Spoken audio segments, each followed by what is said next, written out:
탈모, 머리카락 빠지는 게 이유가 사실 많은데 좀 나눠서 생각해 보면 유전으로 머리카락이 없어 대책이 없는 사람하고 관리를 잘 못해서 빠진 건 분명히 다르잖아요.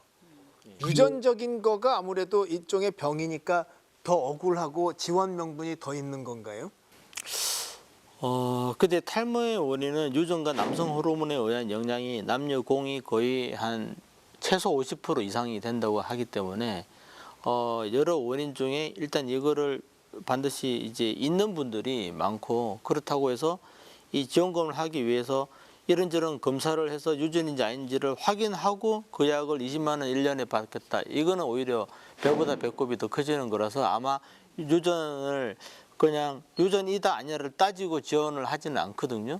예, 그렇기 때문에 좀 그런 걸 조금 고려하는 게 좋을 것 같습니다. 그럼 국가가 혹은 뭐 지자체가 지원한다는 건 일종의 병리적인 것으로 해석을 해준 건데 그것은 개인의 심리적 상황도 포함이 되잖아요.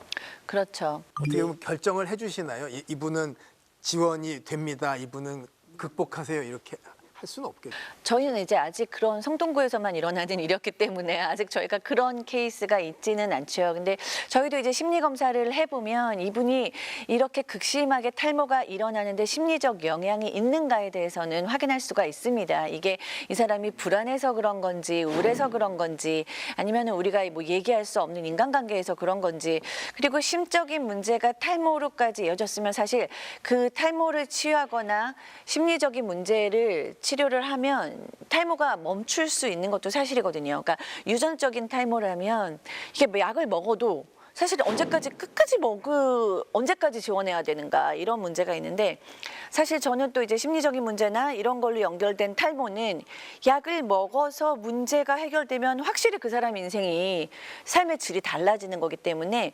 심리적인 문제가 확실해서 탈모가 일어난 거다라는 것을 증명할 수 있다면 그 사람을 지원해 주는 것이 어떻게 보면 가성비가 더 높다라는 생각도 좀 듭니다. 우리 박사님 얘기하신 것 중에 심리적인 문제가 해결되면 이제 탈모가 해결될 수 있다 그러는데, 그거는 이제 탈모 중에서도 원형 탈모, 여러 가지 원인 중에 탈모의 카테고리가 있거든요.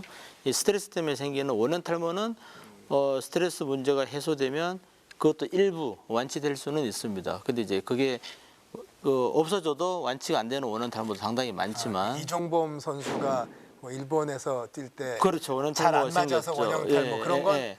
치유가 된다. 예, 그러니까 이제 그것도 원형 탈모가 개수가 좀 작고 네. 크기도 작고 위치가 나쁘지 않은 이런 거는 이제 심리적으로 안정만 되면 저절로 돌아오는데, 그게 저절로 돌아오지 않고 치료를 요하는 원형 탈모도 상당히 많고 치료에도 심지어 완치가 안 되는 원형 탈모도 많기 때문에 그거는 조금 우리가 말씀드리고 뭐 싶고. 사람 몸에 대해서 사실 아는 게 그렇게 많은 게 아니니까 맞습니다. 탈모도 뭐 심리적인 거, 유전적인 거, 또 환경적인 뭐 수백만 가지가 있겠죠, 사실은. 그러니까 그 사안을 우리가 좀 만들어가는 건데 이제 성동구에서 조례를 통해서 지원하는 게 약제비로 한해서 20만 원이잖아요. 네, 맞습니다. 그럼 듣고 보면 정말 그 사정이 정말 어렵고 이게 중증인 경우에 몰아서 주는 게 효과적이냐, 아니면 더 많은 사람에게 그냥 20만 원씩 주고 나머지는 부담하는 게 낫냐. 환자들 사정을 생각해 볼 때는 어떠세요? 저 개인적인 의견으로 만약에 여쭤보신다면 저는 전자가 더 맞을 것 같아요. 그러니까 정말 심각한 분들에 한해서 조금 더 혜택을 늘리면 그분들한테는 정말 어떻게 보면은 아까 얘기하신 자살 시도도 있을 수 있다고 얘기했는데, 이제 그 정도로 심각한 정도라면 정말 삶을 살리는 것이니까요. 물론 많은 사람들이 효과를 보는 것도 의미가 있죠. 근데 이 많은 사람들이 효과를 보다 보면 꼭 필요하지 않은 사람들도 약을 먹게 될 수도 있잖아요. 그러니까 그런 약물 오남용의 문제도 있을 수가 있고, 또 어떤 분들은 이게 생활 밀착형 접근이다라고 좋게 표현해 주시는 경우도 있지만, 어떻게 보면은 이게 사실 탈모가 일어났다고 당장 뭐 암이 생긴 것처럼 당장 무슨 죽음에 이르는 병은 아닐 가능성이 높기 때문에 사실 굳이 꼭 안 해도 되는 사람까지 줄 필요가 있냐라는 의견들이 많고, 사실 뭐 두 개 다 장단점은 있지만 저는 이제 몇 명 심각한 경우에 대해서 조금 몰아주는 것이 더 지혜로운 게 아닌가라는 생각하고 이게 있어요. 지금 우리나라 의료보험 얘기랑 똑같아요.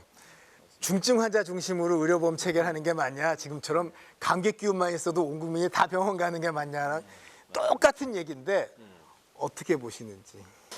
사실은 조금 전에 박사님 말씀이 맞습니다. 맞는데 과연 그 기준을 어떻게 정하고 그 기준을 판단하는 거를 의사가 할 텐데 그걸 얼마나 다들 이제 시간이 지나도 그걸 믿어줄지 문제 없이 이런 게 있죠. 그 예를 들어서 지금 당장은 탈모약을 먹을 수도 있고 안 먹을 수도 있는 좀 애매한 상황인데 아빠, 형, 뭐 전부 다 삼촌 전부 다 대머리였다. 그러니까 나는 이제 탈모약을 예방적으로 먹지 않으면 불안해서 못 살겠다. 이런 분도 있거든요. 그러면 그런 분도 인정을 해줘야 될지 이 기준을 잡기가 사실은 상당히 어렵지 않을까 싶습니다. 근데 의사 선생님들의 소신 처방으로 기준을 준다. 네. 그러면 이제 이 원장님은 까칠하게 그냥 안 돼요. 뭐 집에 가세요 하는데 자꾸 그럼 이제 그럼 댓글에다가 이 선생님이 아주 이상한 사람이네. 맞습니다. 그리고 이제 네. 또 찾아보면은 뭐 저기 탈모 처방 잘해주는 병원 리스트 뜨고 할 것 같은데요. 맞습니다. 그렇게 될 가능성이 많죠. 저 의사인 저 입장에서도 부담이죠. 아니 제가 지방에서 올라왔는데 제가 뭐 다른 데 있을 때는 저를 씩 한번 쳐다보고 아무 말 없이 약 처방 해줬는데 지원금도 잘 받았고. 그죠, 탈모 학회장 아니라 발모 학회장으로 바꿔라 그럴까요? 그런데 왜 선생님은 먹을 필요 없다고 그러고 왜 처방도 안 해주냐. 뭐 이런 식으로 또 하면 또 참 애매한 게 있죠. 현실적으로.